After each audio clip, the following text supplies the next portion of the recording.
Welcome, accomplices. Thank you for joining me today in my studio. I'm Lynda Norman. I'm a watercolor artist here in the beautiful province of British Columbia. Today we're going to talk about painting on rough paper with a Hake brush.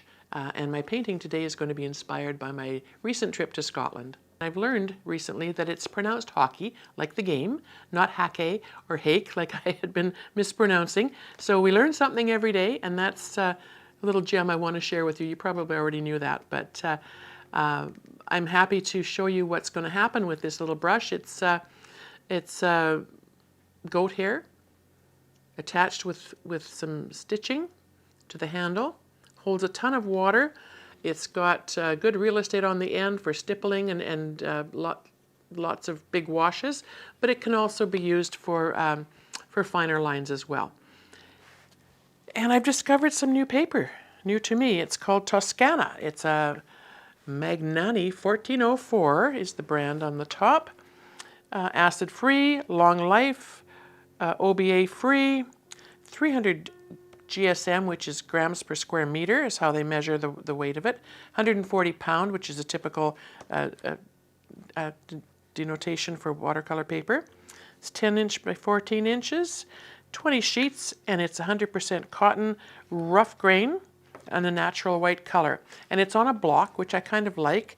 The block means that it's secured on all sides with a glue. And if you leave your painting until it's completely dry, any buckling that may have happened because of the water and the moisture that you've applied will dissipate, and it should flatten right down to its original beautiful self. So we'll get started. Opening a palette or with a palette knife is always a nice way to get these new pages off, nice and gentle. I don't want to scratch the surface of my paper.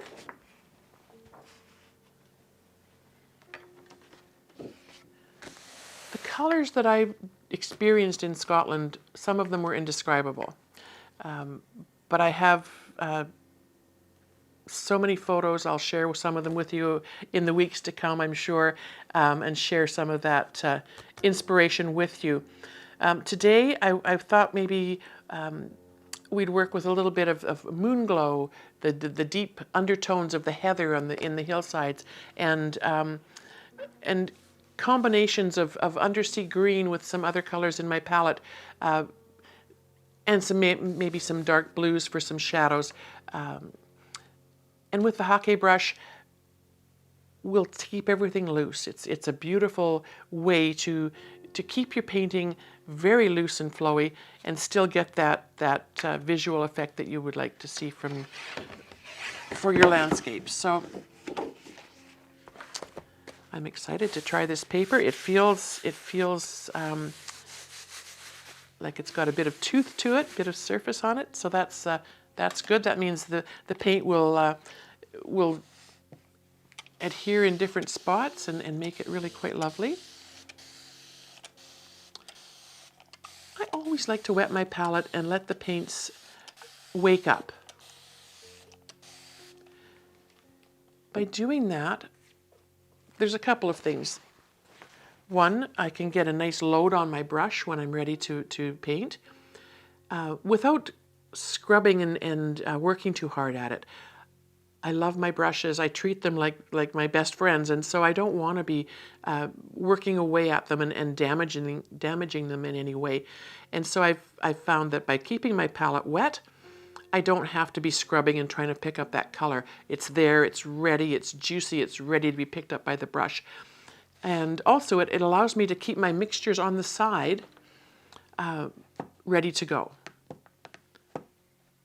This is my Eco palette. Many of you have asked. It's a bamboo palette. It has nice, beautiful big wells. This is a 12 palette or 12 well palette. There is, I think, a 9 palette or well palette as well for travel. And it comes from the Watercolor Online Studio, and you can find that online. We'll put the link in the description as well for you. And so I fill it straight from the tube, fill the wells and let them dry. And every time I sit down to paint, I can apply the water and they wake up quite nicely. I use Daniel Smith paints. I love how they do reactivate really, really well. They use a beautiful process in manufacturing their paints. I trust them. Like I said, with my brushes, the paints also become like a good friend. And it's all about the relationship, I find. The more you paint, the more you learn about your colors and your brushes and your surfaces and what they can do with you. Very often I've said I feel that some of the paintings paint themselves. And it's just allowing the processes to happen as they seem to want to. When it comes to art supplies, and I just want to talk about this a minute before we get any further, they can be costly. And that's something I would hate to see as a deterrent for anybody, wanting to explore watercolor. My best advice for the way I like to paint, first and foremost, I would buy the best paint I could afford. Always buy what's in your means. First of all, I would focus on the paint. If you have good paint, then you can start discovering what that paint will do for you. The next thing I would consider would be the surface that I'm painting on. For the most part, 100% cotton is the way to go. You'll discover that your paints perform magically, much different from if you're using a cellulose paper or student grade paper. There's just no comparison. So start off with the best paints. When you can afford to buy more costly papers, go for the 100% cotton. Arches is a great brand. We're going to try this Toscana today to see how that goes. There's a lot of different brands out there. There's Hanamula that puts out some really good papers. Bohong is another one that's been really popular lately, and that's a company I understand works with artists to understand what they need. So you get good quality, consistent quality, and there are just so many others. I just can't think of the names of them offhand. But do your research, find out what's out there and what's in your price range, and go from there. Then after that, it's the brushes that you want to consider. And again, if you've been following along, my favorite brushes are from Lebenson Brushes. Tracy Lebenson, just outside of Seattle, makes the brushes by hand, each one. They're made from upcycled materials. Exquisite, absolutely beautiful. This brush has been with me for years, still holds the most beautiful point. There's also the Hake brushes, which we're going to use today, and there's several of those available, various brands. There is an artist, he's passed now, his name is Ron Ranson, and he teaches, you can go on YouTube and follow his teachings as well, and he teaches exclusively with the Hake brush, and there's a brand of his that's available as well. And then there's regular Hake brushes that you could get from your local art store or craft store. As I said, they will lose a lot of hair to start with, especially because they're just stitched in. But bear with that because it's well worth it. They hold a ton of water and they're great to work with. Michael Solovio Studio also has, similar to the Hake brush, although these come to a very fine point, and you could draw lines with them and go from there. But today we are going to work with this fella. And since I'm a landscape artist and I am just full of inspiration from my trip to Scotland, I'm going to do a lovely scene from the Highlands. Lots of beautiful greens and blues, and if you're lucky enough, a little bit of sunlight. It's a rainy country, and that allows for the landscape, the greenery, to be exceptionally green and beautiful. One thing I learned when I was there is that everywhere you look, there are rhododendrons, which are not native to Scotland. They were brought in as a houseplant many, many years ago, and they have just taken over. They're prolific, and they're gorgeous. Gorgeous flowers, and even when they're not flowering, the greens are absolutely stunning. So this paper seems to be taking the water quite nicely. It is buckling, and I can see that the grain of the paper is, oops, there's some color showing up. The grain of the paper is quite evident when it's wet, which is interesting. I don't notice that so much with arches and with some of the other ones, but we will see what happens here. So, in my palette, it's upside down. In my palette I have Mayan Dark Blue, Indanthrone Blue, Undersea Green, Sepia, Aussie Red Gold, Quinacridone Gold,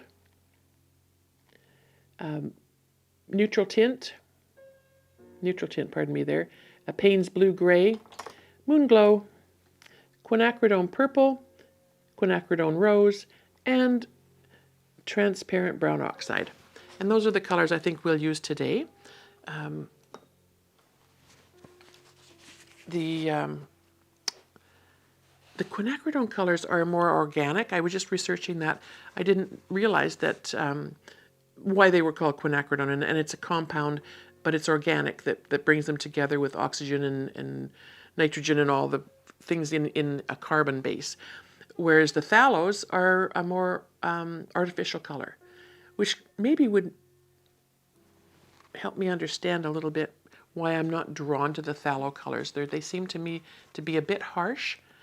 However, if they're mixed with the right combinations with other colors, they can be muted down. I'm sure they would be really wonderful, and maybe that's something we'll work on in the future. All right, now I can feel, because this is wet, the glue on the side is feeling sticky, which is something I don't notice with other papers on blocks, but that's interesting. All right, so because the page is buckling a little more than perhaps some other brands, I'm going to get some puddles. So I'm going to have to work with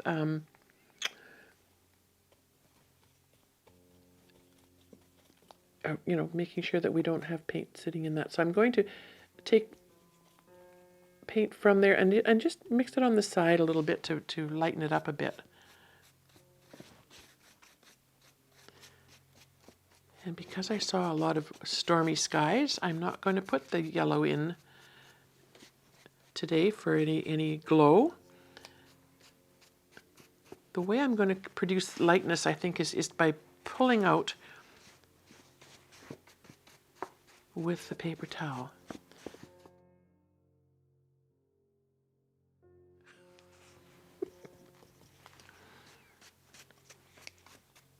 And then I'm going to leave my blue a little darker along the bottom here, just because it's going to show me some shadows beneath some of my hills.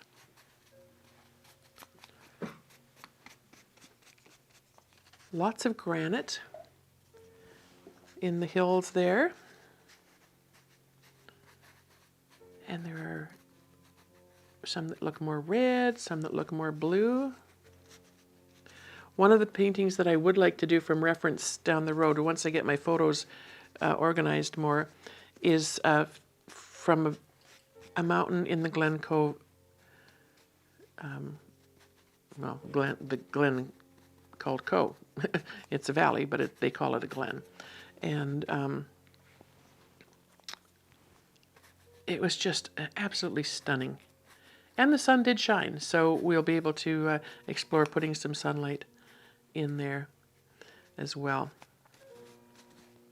And maybe down the road we'll even do a painting of the viaduct where the Harry Potter train goes. I've got some of that as well.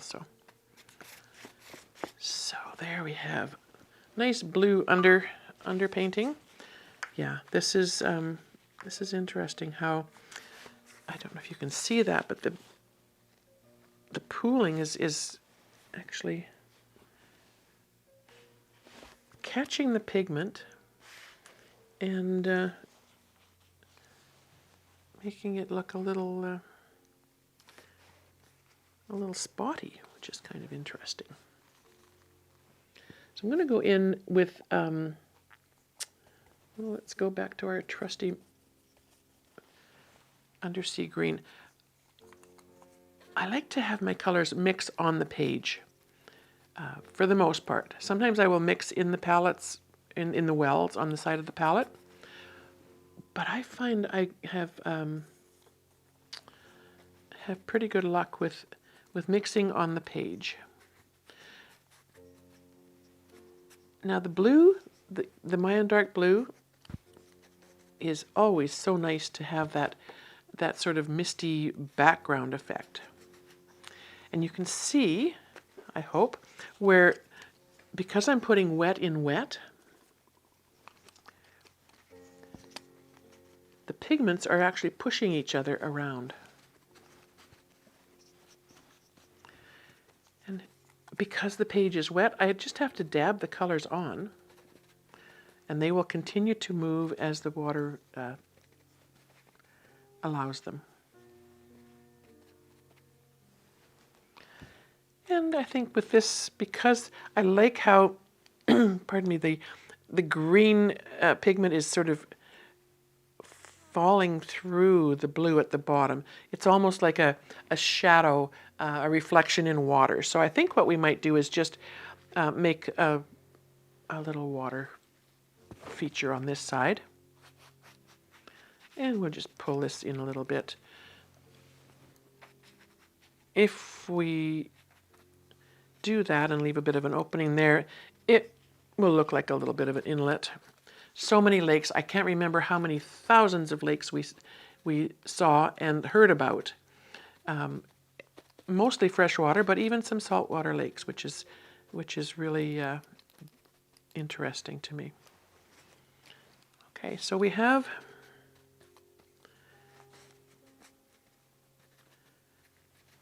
some little tufts of things growing up on the hills. The vegetation there is much like we see in Canada.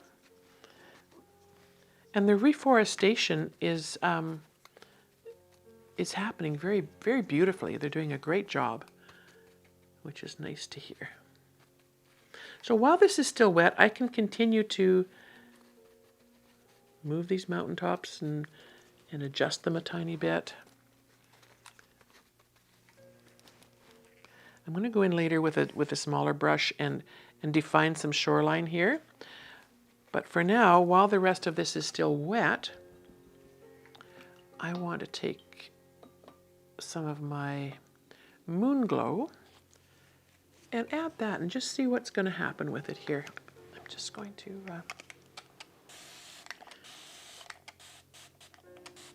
wet my palette a tiny bit again. It does tend to dry fairly quickly. All right, Moonglow. Oops. Moonglow is a beautiful granulating color. I've mentioned before that it's fugitive, which means it is not light fast. It will fade. But I finish all my paintings all the same way, whether they're on paper or on canvas. It doesn't make a difference to me. I finish them all with several coats of, and we've talked about this before, I start off with several coats of something called a Kamar varnish. K-A-M-A-R varnish by Krylon. And it's just a light varnish coat, and I do 2 or 3 light coats of this, followed by 2 or 3 light coats of a UV resistant matte finish varnish by Krylon as well. It just helps your painting to stay fresh.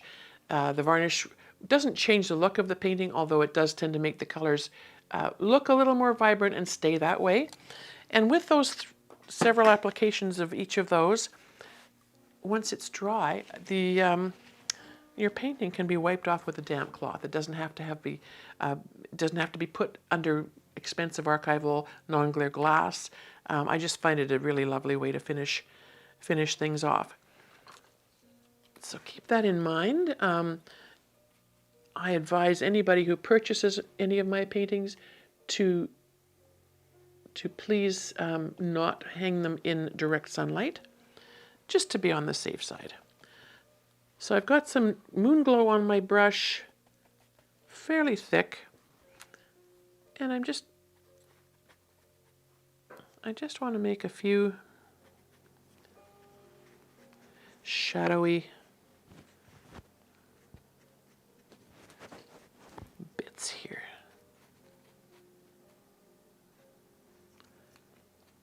Now you can see my brush is wet. It's more fine on the tip. So if I wanted to, I could make lines and I could make trees. So the brush is really quite versatile.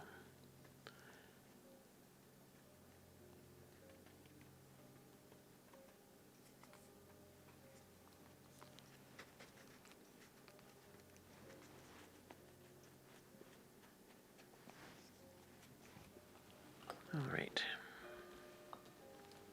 The Moonglow looks fairly dark. It will lighten slightly, but if you were to go back in with just a thirsty brush, so that's the brush has been cleaned and most of the water has been taken off, you can go back in and pull out a little bit of that color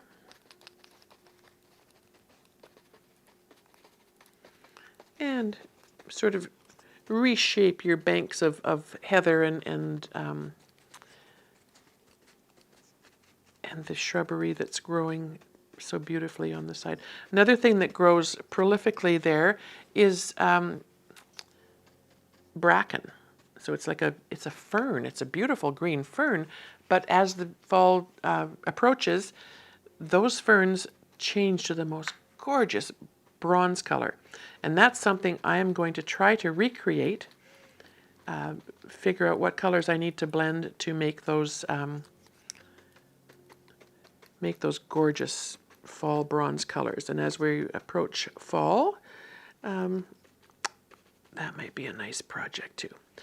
So I'm going to, there's a lot of pine trees, fir trees, that kind of thing. So I'm going to move some of this Moonglow up, and you can see by just dabbing with the tip of this brush at different angles, I'm getting those tree shapes. I love that the Hake brush can help to just keep things loose and flowing. You can be a little more specific, but I think with watercolor, the way I love to paint is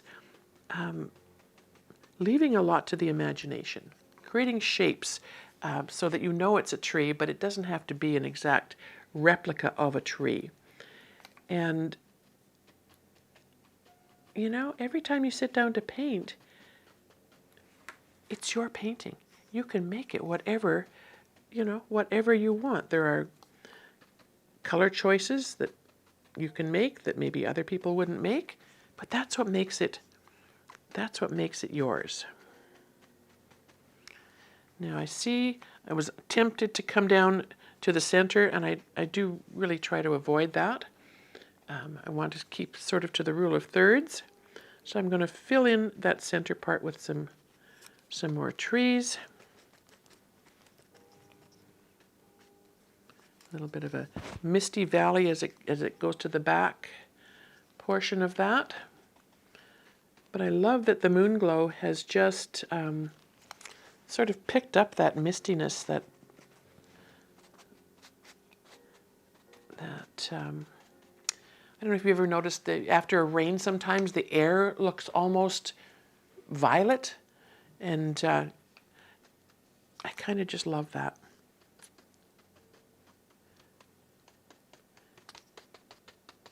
Rainbows and waterfalls, that was another thing that we noticed there. I think there's more waterfalls in Scotland than there is in the rest of the world. It was just magical.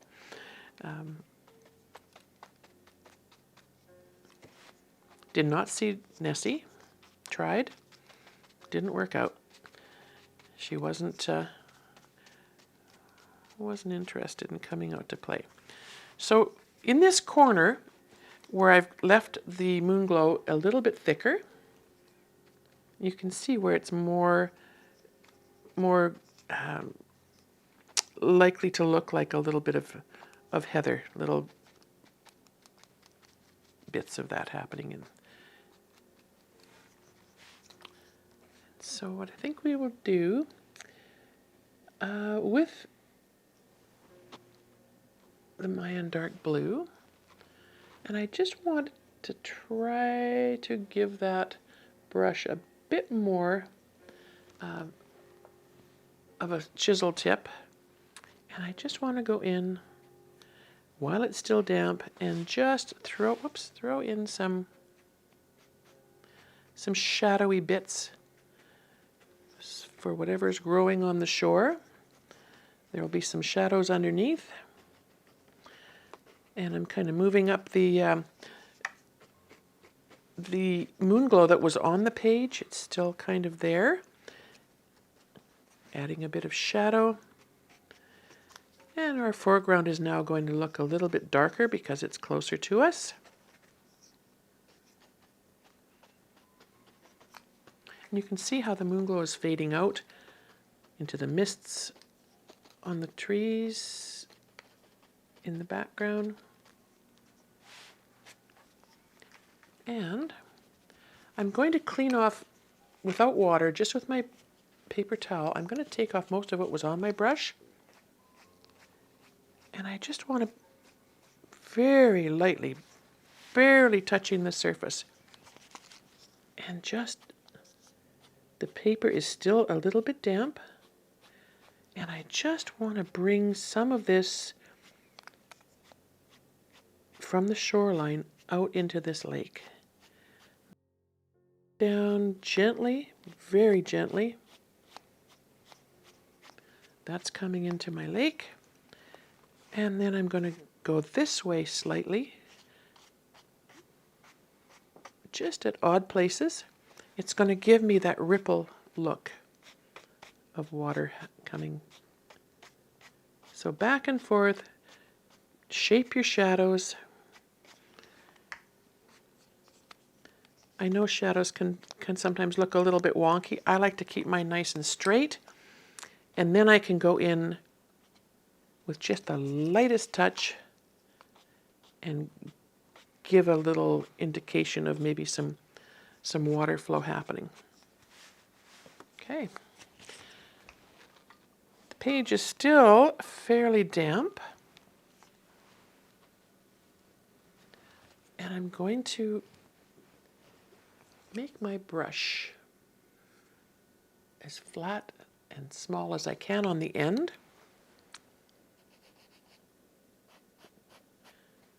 And I'm just going to go in and lightly just give my shoreline a bit of coaxing here.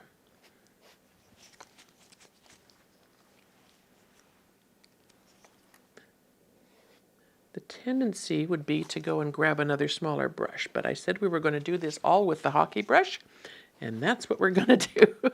So once I've done that, again, I can go back. I do really want this to be as dry as possible.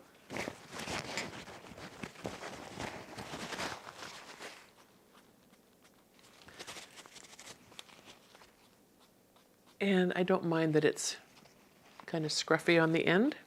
It's just going to add to the interest of those shadows coming down.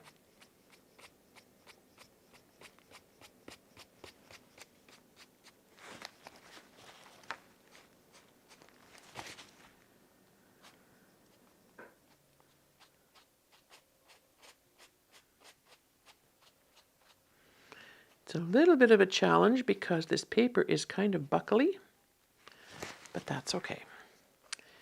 We love a challenge.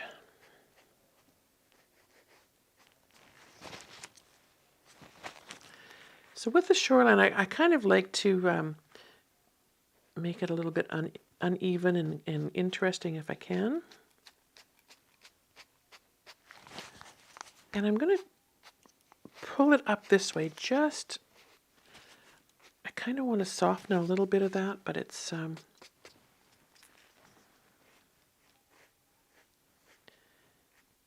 showing some nice shadows in here.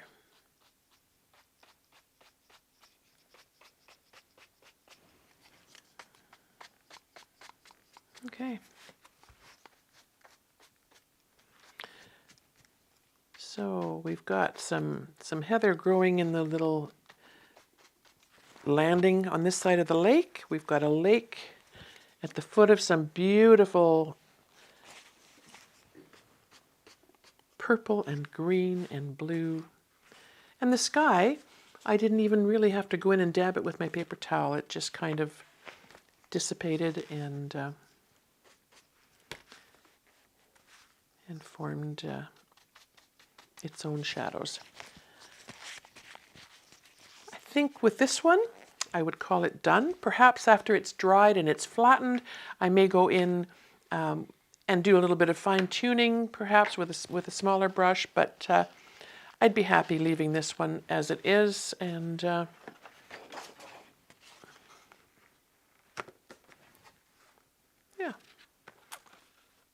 I love that the Moonglow has kind of given it that mysterious, shadowy effect.